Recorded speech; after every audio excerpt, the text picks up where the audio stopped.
Hello दोस्तों, नमस्कार। मैं मनीष चक्रवर्ती आप सबका स्वागत करता हूं। चलिए हम लोग सीख रहे हैं, हम लोग बैच लेके चल रहे हैं एसएससी जीडी स्पेशल सीरीज, जिसमें हम लोगों ने पिछली कक्षा में सीखा था किसी भी सूत्र का a+b का जिस तरह के बीजगणितीय सूत्र का प्रयोग करके हम लोग बहुत बड़ी बड़ी संख्याओं को छोटे में हल कर रहे थे। इसमें सीखेंगे हम इकाई का अंक पता करना। तो चलिए मेरे साथ देखिएगा। पहला क्वेश्चन है 584 गुणे 328 गुणे 587 गुणे 663। अब इतना बड़ा नंबर दिया है मेरे दोस्त, 584 गुणे 328 गुणे 547 गुणे 613। इतनी बड़ी संख्या को अगर आप गुणा करने लग गए तो बहुत ज्यादा पेज भी लग जाएगा, आपका समय पूरा 1 घंटा इसी में चला जाएगा गुणा करने में। तो हमें क्या करना है, सिर्फ और सिर्फ इकाई के नंबरों में गुणा करना है। 4 का गुणा करना है 8 से, 4 8 32। और ये जो इकाई अंक इसमें आया, इस इकाई अंक का गुणा अगले इकाई अंक में 4 7 28। अब फिर इकाई अंक आया, इस इकाई नंबर का गुणा अगले इकाई नंबर में 8 3 24। अंतिम में जो इकाई नंबर आएगा यही इसका क्या होगा, उत्तर होगा। तो इस पूरी संख्या का आंसर क्या होगा, 4 होगा। इसको जब आपस में कंप्लीट पूरा गुणा करेंगे तब भी इकाई का अंक कितना आएगा, 4। तो हम बड़े आसानी से सिर्फ और सिर्फ इकाई का नंबर आपस में गुणा करके इकाई अंक पता कर सकते हैं। पर यहाँ देखिए इकाई अंक निकालने के लिए क्या बोला, संख्या 2137 का पावर 753 में इकाई का अंक ज्ञात करें। अब यहाँ तो पावर दिया है, पर एक खास बात ध्यान रखिएगा, जब किसी भी संख्या का क्या रहे, पावर रहे, तो पावर में आप 4 का भाग देंगे, फिर जो शेषफल आएगा उस शेषफल को इकाई का अंक, इकाई के अंक का घात लगा देंगे, फिर इकाई अंक पता हो जाएगा। देखिए मेरे साथ कैसे, ये 2137 है, इसका पावर है 753। इस 753 में पहले 4 का भाग देंगे, 753 में 4 का भाग देंगे। 4 एकम 4, हासिल आया 3, 4 8 32, हासिल कितना 3, 4 8 32, कितना हासिल आया 1, सॉरी शेष कितना आया 1 आया। अब देखिए ये जो इकाई का नंबर है, इस इकाई के नंबर का पावर शेषफल लगा देना है।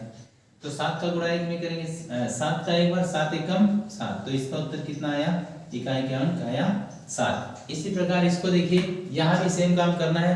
घात लगा है 95, अगले वाले पे घात लगा है 58। पहले इकाई का नंबर पता करके फिर उसके बाद माइनस कर देंगे, आसानी से इकाई अंक इसमें भी पता हो जाएगा। ध्यान से देखिए, ये दिया है 7 का पावर 95, तो सबसे फर्स्ट काम क्या करना है, पावर में 4 का भाग करना है। 4 से भाग किए, 4 एकम 4, पीछे 5, सॉरी 4 दूना 8, पीछे कितना आया 1 5 15, फिर 4 तिया 12, शेषफल कितना आया 3। ये जो शेषफल है यही शेषफल उसका पावर, इकाई नंबर का पावर लगाना है। तो 7 का पावर कितना 3, फिर माइनस। अब इस 58 में भी किसका भाग दे दीजिए, 4 का। 58 में 4 का भाग दीजिए, 4 एकम 4, फिर 1 8, 4 चौके 16 आया 2, ये शेषफल 2 आया ना। अब 3 की पावर कितनी 2 लगा दीजिए। अब इसको हल करेंगे, 7 का पावर 3 यानी 7 का क्यूब होता है 343, 343 माइनस 3 का वर्ग कितना हो गया 3 त्रिका 9। अब घटाइए, 13 में से 9 जा 4, यहाँ 3 यहाँ 3, 334। अब 334 में इकाई का नंबर कितना है मेरे दोस्त, 334 में इकाई का नंबर कितना है 4, तो इसके आंसर आ जाएगा 4।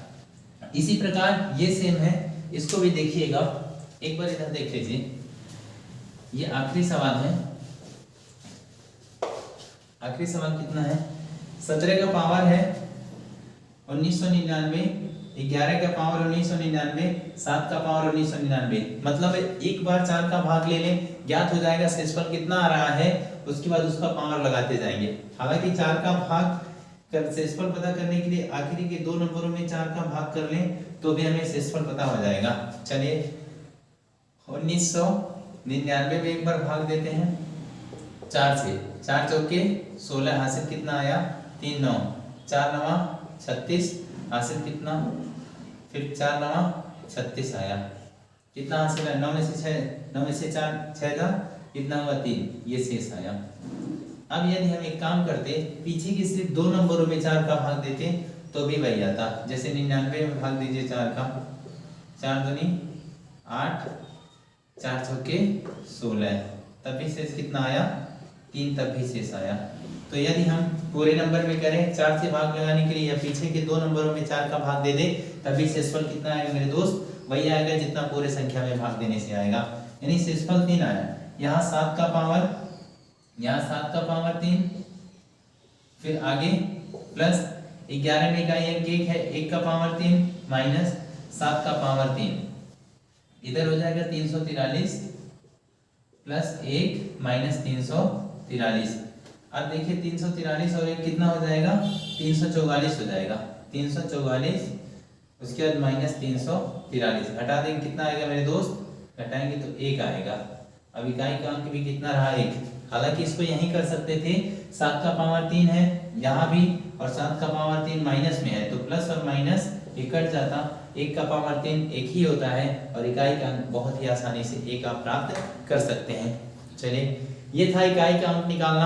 आप किसी भी इस तरह के घात लगा रहे, प्लस माइनस रहे तो बाद में बोडमास का नियम लगा देना है। पहले घात में क्या करना है, घात में 4 का भाग, उसके बाद जो शेषफल आए उसको इकाई का अंक का पावर लगाना। यदि मान लीजिए शेषफल कभी न बचे तो हमें क्या करना है, घात शेषफल कुछ भी नहीं बचे तो घात आपको 4 लगाना है। इस बात का आप ध्यान रखिएगा।